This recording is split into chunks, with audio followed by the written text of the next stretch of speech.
Welcome back to the Stay Spicy podcast. We've been talking a lot about leadership this season, what it is, what it isn't, and the good, the bad, and the ugly. And we've had quite a few spicy moments, haven't we, Lynette? We sure have. We've had some really good ones. Lots of fodder for new merchandise. Yes. We've got some great new quotes. I don't know how Instagram friendly they are, but they can definitely go on t-shirts and mugs. So stay tuned for that. On that note, I think this entire episode might be a spicy moment. And the title is not Instagram friendly. Our show title is kind of a giveaway. It's called Fuck Up and Fix It. Yep. So what does that actually mean? Today's episode is centered around the topic of failure and mistakes as part of the leadership journey, but also how it relates to success of teams and organizations. There seems to be a lot of buzz around fail fast, embrace failure, just sort of like a buzz phrase that we're hearing a lot. I'm sure, I don't know if this is a product of the pandemic or what, but you see stuff about normalizing failure all the time now. So you're seeing books on failure, talks on failure, panels on failure, events, quotes. It's really about normalizing those discussions, but it's also positioned as sort of a way to encourage creativity, build supportive culture, and get proactive about finding solutions around failure. Mm-hmm. But on the ground, in your workplace, in your organization, where you volunteer, is it real? And do leaders have the support they need to encourage failing fast? What do you think? Well, I also want to call out when you talked about the episode title, we were talking before we started recording about the fact that I think this is the first episode that we've ever actually had a swear word in the title of the episode. So we've gone you were saying we had boss holes. That's like an implied swear word.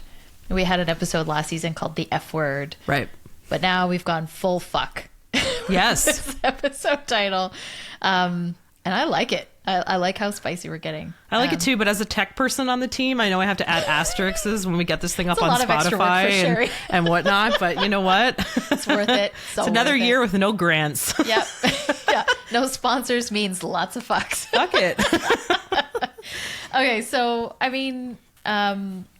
what does this all mean? What do we mean by fuck up and fix it? Since we like to be, this is like the understatement of all understatements, we'd like to be a bit provocative on the Stay Spicy podcast, hence the name Stay Spicy. Mm-hmm. We're going to call out normalizing failure as another leadership myth of sorts. And this is one I think I've been thinking of for a while as a bit of a leadership myth, and it's just been I've been chewing on it. So what do I mean by that? I guess, should leaders be encouraging people to fail and fail fast? Have we even asked ourselves that question? Is that something we should be doing? And not that I'm saying we should all over ourselves, but is it even feasible for people to fail fast in some workplaces? Like I think about, we used to work in government type environments, and that's just not even possible to fail fast or to fail at all. And then what's the actual goal? Is it trying new things? Is it learning? Is it being adaptable? Is it being resourceful? Well, that's not the same as failing. And failure, though, can be a step on the path to that. But if we're sitting here and celebrating failure, I think we're actually incentivizing and celebrating the wrong thing. So I think that there's a difference between the theory of embracing failure, right, and delivering that philosophy in practice. And that's more what we're going to talk about today. It's not that we necessarily disagree with taking the fear out of failure, but I think leaders and organizations are missing the mark with how they're trying to do this right now. And that's the leadership myth.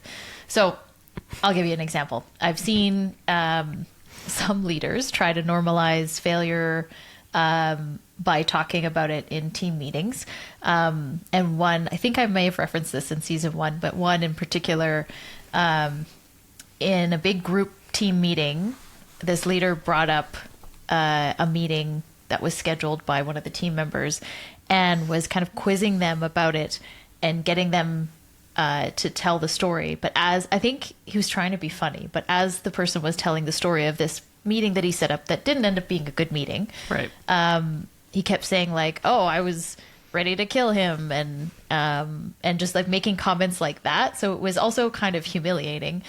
But by forcing this person to talk about a quote unquote failure, which I think setting up a bad meeting isn't a failure, quite frankly, in front of everyone, it became more of a shaming exercise, which actually made other people more fearful of failure and of being kind of called out to be publicly humiliated in front of their peers. So there's a nuance to this, but I think, again, focusing on the failure is the wrong thing. And certainly focusing on other people's failures can be problematic. And I think this goes back to what you've said in previous episodes, is let the person who made the mistake or learned from it tell the story. Give them the space, give them the platform to tell it how they want to tell it, talk about their learnings. It's all very personal. It's a very personal... But don't force them to tell it. Exactly. So I think that takes it away from being a public shaming exercise when you actually allow the person to talk about that. So I think that's an important nuance for sure. So, you know, and this kind of comes back to the idea of like failure being the grandfather of creativity. You know, we're planting seeds. We hear all these words, right? Are they bullshit? Maybe. In some cases, I think they are. So, we hear a lot about how ideas are king, how we fail fast, how we learn from our mistakes. But we are constantly seeing resistance to these solutions. So everyone knows about, the work from home conversation. This is a massive conversation that's been happening in the past couple of years. And 33 million Americans are going to be working from home in 2025. So researchers Morissette, Dang, and Messakar in 2021, they estimated that a transition to full telework capacity could lead to a reduction of annual greenhouse gas emissions of 9.5 megatons in Canada. So we have right here a creative solution to lower GHG emissions. The research also found that it could make us more resilient for future pandemics because there's less work interruptions. So we have that solution on lock as a result of all of this. And also studies have revealed that roughly 40% of Canadian jobs can be done from home. So the pandemic hit. This is this is like the biggest fuck up and fix it situation. We had total chaos. Yeah. We had a global pandemic, totally unprecedented. We found solutions. They started to work. People got creative, and it actually changed the workplace forever. Mm-hmm. So why is there so much pushback from these major companies who use words like innovation? They use words like creativity, and they're forcing everybody back to the office. What do you think about that as somebody who's led teams around the world? Lynette, what are your thoughts on, here's a solution, and now we're going to ignore it? Yeah, or we're going to try to turn back the clock. One of my thoughts is I love how much you love statistics. You got to bring them. You got to bring the evidence. She's dropping the stats, dropping it like it's hot. I think, again, we're going to be spicy this episode because, the title calls for it. But right. So, we've seen many of the jobs can be done from home. But one of the jobs that I think people struggled to do from home was the job of leader. And that's what you're seeing, is that so many of the leaders that we have in those positions right now feel that they cannot lead unless they're in their office and they have their team physically around them, and that's what they're comfortable with. So they are forcing everything back. And what I find just super ironic is okay, we're going to force everybody back, but then while you're sitting in your cubicle, please do try some new things and feel free to fail at them, and then share your failures with the team, because we encourage new thinking and innovation here, but you have to physically be here. Yeah, which is it? I'm real confused. Yeah, I'm getting some mixed messages here. So as you mentioned, I have worked with global teams. I continue to work with clients globally. And I used to lead a team of people that were stationed all over the world. In fact, they were so dispersed that it was challenging to find a time that worked for all time zones. So everybody was pretty much equally miserable except for Europe. But so because of that, we didn't have the option to just hang out in the office together. And yeah, sure, it was more challenging to effectively lead a team and build a certain culture. But it's possible. And as a leader, you have to get creative about how to build the culture you want, which includes risk-taking, creativity, and innovation. And that's really what we're trying to get at here with this whole topic of fuck up and fix it, and this topic of failure is like, it shouldn't be the focus on failure. It should be a focus on how do you foster a culture of creativity and trying new things and innovation. And you can't do that if you as the leader aren't willing to model that behavior, if you're not willing to try something new and you're forcing everybody back to a traditional paradigm. That's exactly it. And so, this is a lot of, I think, smoke and mirrors, right? So we have, here's a great way we can ESG win, right? People are happy. We're contributing to the environment. We're doing the right thing. And we're going to put that in our annual report as a priority, across the board. This is a global thing. And when we have the solution handed to us on a platter, it's like, we're not going to do that. So this is where we get sort of suspicious, I think, around the whole idea of failure and mistakes. Because what are we doing with it? You can create a culture all you want. You can talk about it all you want. But what are you actually doing with it? So we want to kind of pivot, I think is the word we're going to go to. But we're pivot the conversation now around how do we create the culture of embracing failure, fuck up, fix it. How do we do that? And I think the first thing you've talked about often is, as an entrepreneur, as somebody who works in these spaces, is the idea of changing it into the idea of pivoting as opposed to focusing on fail. Yeah. And I mean, I guess I should also talk about the origin of this phrase, fuck up and fix it. This might not be a leadership gold star for me, but we were talking about this with a previous guest about, was going on vacation one time and my team was kind of freaking out because it was a longer vacation. I think I was going to be gone for 3 weeks. Right.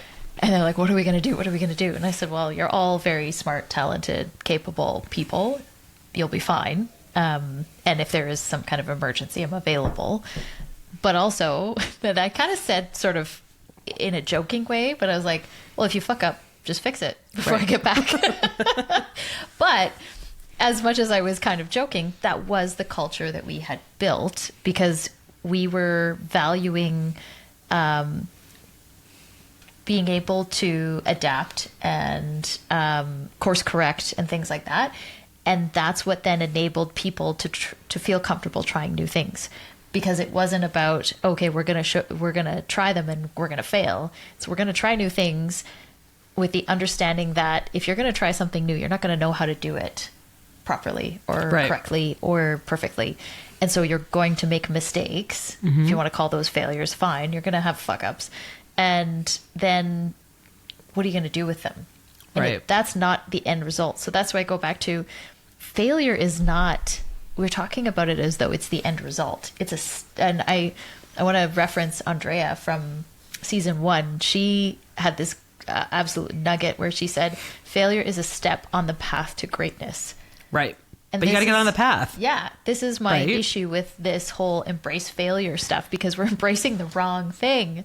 So when we talk about pivots, that's where we want to look at, is like, instead of talking about failures, we should be talking about pivots. What did you do with the failure? Instead of measuring success by how high we climb, we should measure it by how high we bounce after we hit the ground.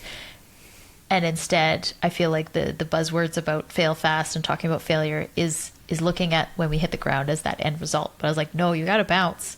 Yep. So I think for me, it's about changing our language, whether you call it pivoting, whether you calling it fixing things. And so I had meetings with my team instead of saying, and I think it's a small nuance, but it's a big difference. So we talked about that leader that said, talk about your failure, talk about this thing you fucked up, basically in front of everyone. And instead, what I did was I had team meetings where I explicitly said, we're going to talk about pivots. So we're going to talk about things that didn't go the way we wanted them to go, and what have we done with them? to either course correct, or what have we done to say, okay, we tried this thing, we don't want to do this again, so we're gonna incorporate these mechanisms to prevent it from going that way when we do something like that again. And so we called them pivots. So I think language, I mean, we talked about communication. Language is big for both of us. And I think that's my biggest issue with the failure thing is calling it failures at all. Yeah, and I think you're building resiliency, and resiliency is you're building that safe culture that allows people to talk about mistakes and failure, but also builds resiliency. So like, okay, yeah, but like, let's move on. It's forward thinking, it's resilient. And I think that's how you create work culture. So like, you're not just focusing on the failure. And for me, I see it as the same in my industry. Creating a culture of learning as opposed to just, there's a lot of pressure in public relations, consultancies, all of that. I work in digital communications, so a lot of technology, very technology heavy. Things are always changing. Social media platforms are always coming out. So there's this pressure, I think, in traditional PR is to be the expert, is to know the answer, is to have all of the answers. If you are a digital consultant, you know that tomorrow or next year, TikTok doesn't exist or whatever the situation is, right? So you have to position yourself as someone who is curious and wants to learn. And that is all you have are trial and error with new technologies, with new streaming platforms. Like we're using Riverside right now. We had some trials and errors. We did. We had some trials and errors yesterday with Riverside. Yeah, but that's the thing is we didn't just throw it out. No. I mean, I did have that as a suggestion. I was like, should we just try a new one? But we adapted, right? Right. Like we had some major tech challenges and we adapted. That's why we're sitting here together instead of in separate rooms. And that's the thing is like, if you just look at failures and you just say that, okay, well, that didn't work out, so we're just going to go in a totally different direction. And you don't try to think of a solution to make it work. Right. That's valuable. Right. And I think the value that I bring as a consultant is that I have fucked up so many times and I've seen every scenario. So I know how to prevent you from fucking up. Like that's a thing we can all kind of, there's two things in our industry, which is, creating space for learning. So when we go to these digital communications conferences, the most valuable presentations are people do entire case studies of where they use the technology. It's failed them. They were scared for their life and they fixed it. Right. So it's kind of that whole process and how that was part of the corporate culture. So those were the best presentations. We also see people taking to social media, talking about these things now. And I think that's just changing the industry. So it's changing how we talk about failure. It's about pivoting, like you mentioned. It's about the mistakes, but it's also about sharing the learnings and just creating these networks and cultures of people across the board who are like, I tried that, didn't work. I don't want you to... I don't want my fellow millennial to fail at this particular technology. So, chances are there's somebody that have been through that, and creating that open dialogue, I think is like, that is the point we want to get to, especially when it comes to new technology and that kind of stuff as well. You talked about entrepreneurs and actually brought to mind, I'm working on this other project. It's a video project where we are profiling companies that are daring to be different in some way. And it's been fascinating. The one thing that jumped out to me in talking to some of these companies that have been very successful, and they're at various stages, like some of them are still in startup mode, some of them are very established. But one thing that they all have had in common so far is that somewhere along the way, what they were doing wasn't working. There wasn't a market for it. The customer didn't want to pay for it. There was some situation. Right. But they didn't throw it out. They actually adapted and pivoted, right? And they did it multiple times to the point where they became very successful. And so I think about the term fail fast in entrepreneur culture. And again, I think we're using the wrong language, because this notion of, okay, start a company. If it doesn't work, scrap that, start something else. It's not back to the drawing board every time. No, it shouldn't be. No. Because like, it's, first of all, you didn't learn anything. And I go back to this, the value of trying to figure out a solution and trying to make something work. That's skill building. And I think I was saying to somebody the other day is I'm grateful to have grown up without the internet and with things like paper maps and not smartphones, because I think it forced us to figure things out, right? Because there was no easy answer. And I noticed, and I'm not going to out anybody of like a young generation, but let's say some teenagers that one got stuck in an elevator and sent me a text message of the elevator going, "What do I do?" I was like, that would never have been possible as a kid. Like, you would just have to figure it out because nobody would have known you were in there, or you would just live in there forever. Don't you press the phone button?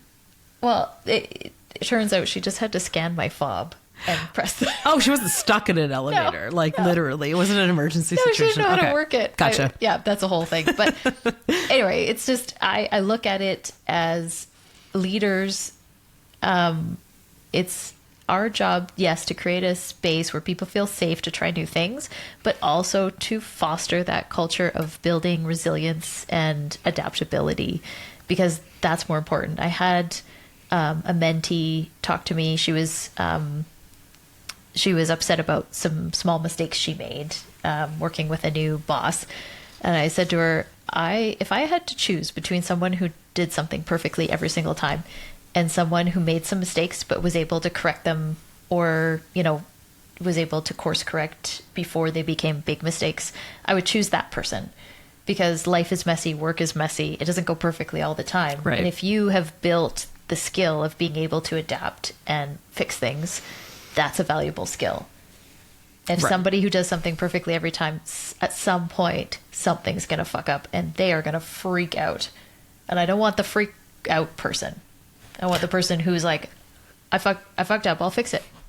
Yeah, and that's kind of the extreme, right? Yeah. So it's the extreme, and I talk a lot about this idea of perfection disguised as strategy. So perfectionism can take many faces, but usually, I've seen people kind of take for fear of fucking up, take a project and not keep dwelling on it, keep the feedback loop going, all of these things, right? And all of these approvals, because they just are too afraid to release it because they're afraid to fail and their perfectionism gets in the way. But then they always kind of spin it like, well, we haven't thought through this or we haven't thought through that. Next thing you know, it's like 6 months later and nothing's happened. So I think that's a big part of it too, kind of that extreme other side where we have the complete fear of failure, which isn't good either. And so you talk a lot about, the feedback loop or not trying new things at all because of the failure. So how do you deal with that extreme?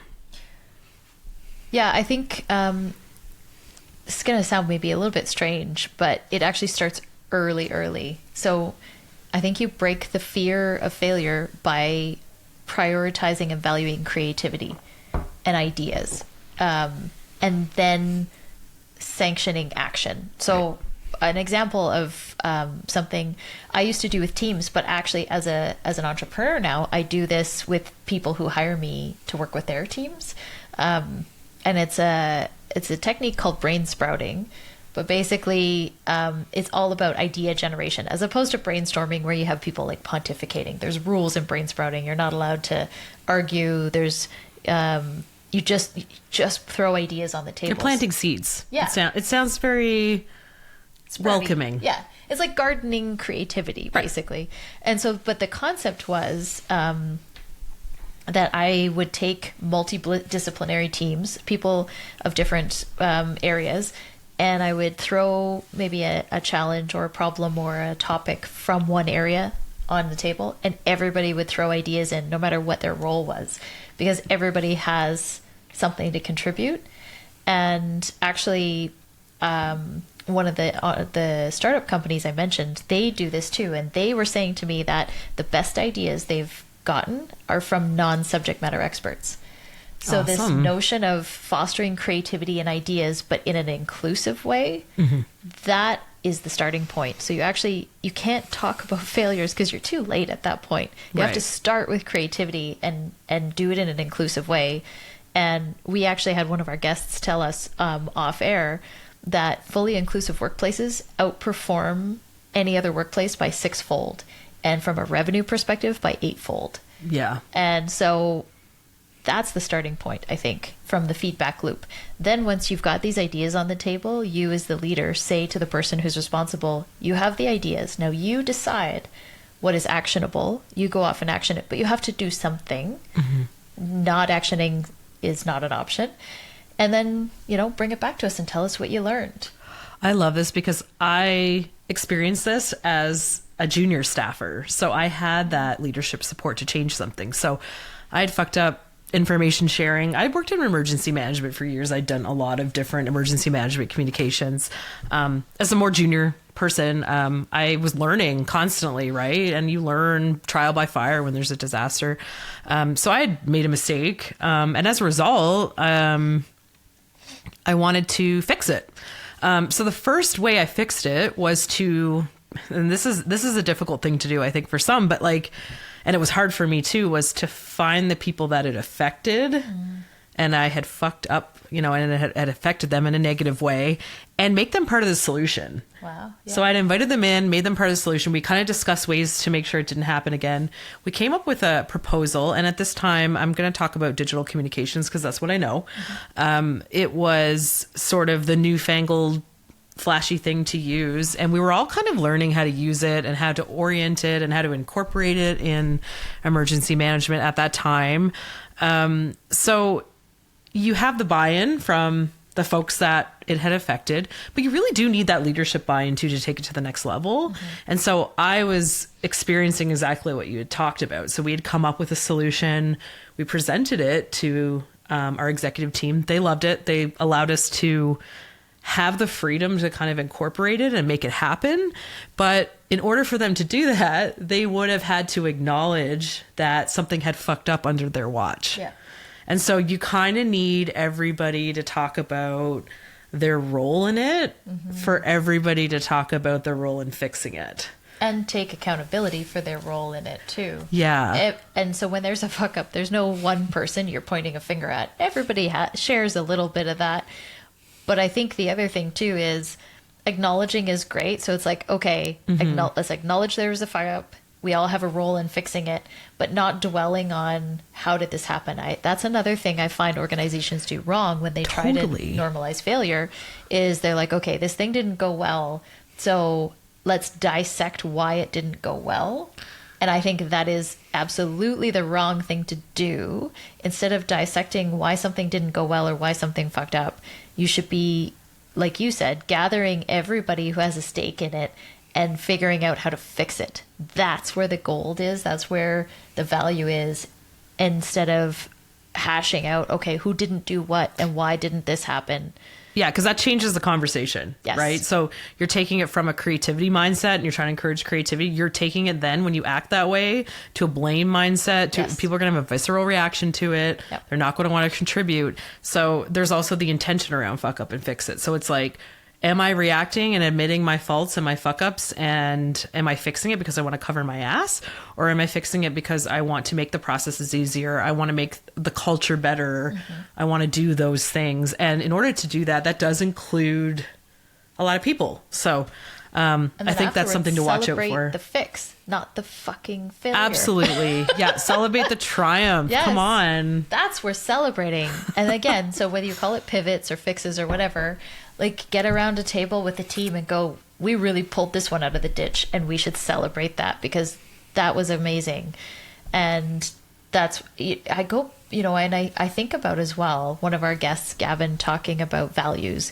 And he said that he learned more about his values from when he made a mistake or chose something against his values or when they were challenged. And so I think that's the nugget that you need to think about when it comes to fuck ups, is basically you learn more from fixing, from focusing on solutions, from pulling the car out of the ditch than you do from just sitting there going, we hit the ditch. And but the other thing you talked about that I want to acknowledge from a leader perspective is the freedom, right? So yes. So in order for the team to actually try new things, they can't have to go and mother may I every 5 minutes. No. And go, can I do this? Can I do that? Can I do this? That's not a freedom to try new things.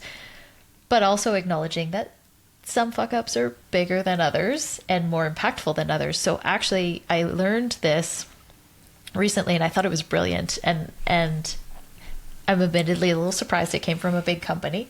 I have a bias towards smaller companies. AWS, Amazon Web Services, they have a series of leadership mechanisms, and this one, I think it's great through the context of giving people the freedom to try new things, but with guardrails. So they have this thing where they say, is it a one-way door or a two-way door? A one-way door is, this is irreversible. Right. And we can't go back. A two-way door is, okay, you know, we could go back. There might be some sunk costs. There might be some this or that, but it's not irreversible. It's not a done deal. And so you can make decisions independently if it's a two-way door. Mm-hmm. But if it's a one-way door, then you need to kind of have a risk conversation with your leader, or you have to do whatever you have to do in the business. And I think for me, that's a great shorthand for giving the team the ability to make some independent decisions and try some new things. I love that analogy, because I mean, every decision, yeah, they say, well, one door closes, one door opens. Well, what kind of door is it? Mm-hmm. We could totally look at that as well. Yeah. Okay, so I mean, I have a few takeaways from this. I think the big thing I learned from you chatting with you today is that, you know, don't just use failure as a buzzword.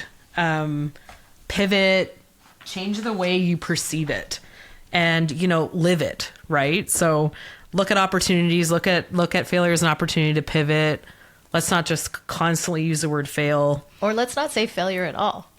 Totally. We could just say fuck up and fix it, it's right? It's not because we're afraid of it, but because, like, failure, what does it serve? Failure is not the goal or the end result. Right.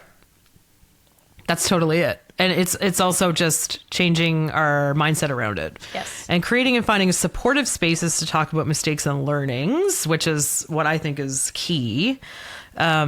Make this conversation an essential part of the creativity process. Mm-hmm. So it's all part of a process. It's just, you know, one step, one bump in the journey. And it has to, like we said, it has to involve a lot of people. Yes. To find a real creative solution with the right intention.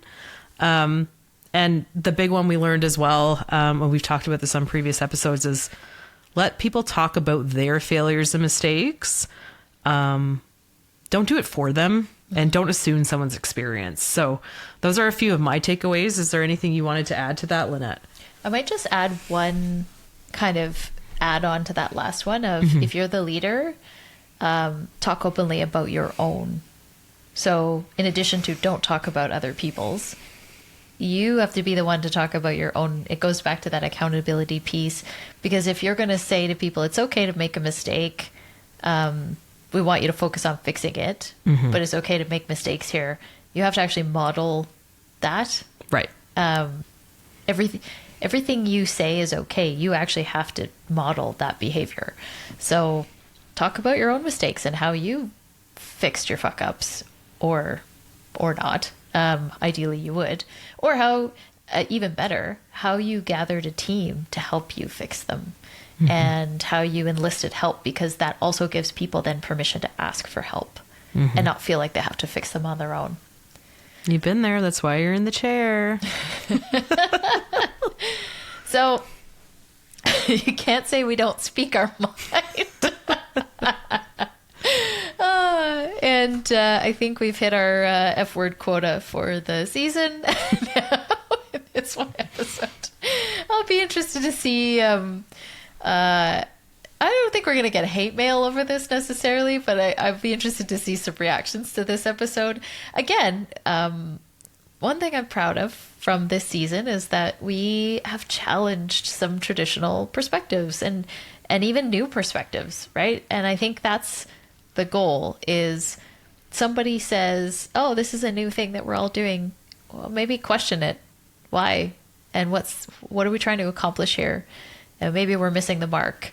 We're all about questioning things and challenging perceptions. So we also want to hear what you think, our listeners. We want to hear what you think about this concept of embracing failure. Did we get it wrong?